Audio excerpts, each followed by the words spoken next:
Po pyesnin disa pensionistë përpara disa ditësh se janë apo jo të kënaqur me pensionin. Patjetër që përgjigjja e natyrshëm dhe është jo. Dikush që ishte në prag pensionit tha, më mirë mos arrim këtë pjesë të jetës tonë, dhe pyeta pse.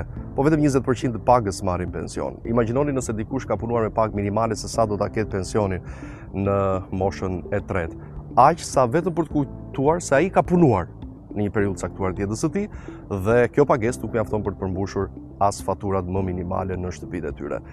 80% plus të pagës do të përfitoni me pensionin privat, ku ka më mirë se sa në fondin Sigal me 20 vite eksperiencë, tashmë ka hyrë në dekadën e tretë. A duhet që ne të presim shtetin se kur do ketë financa të shëndosha për të shpërndarë ato pak para për pensionistët?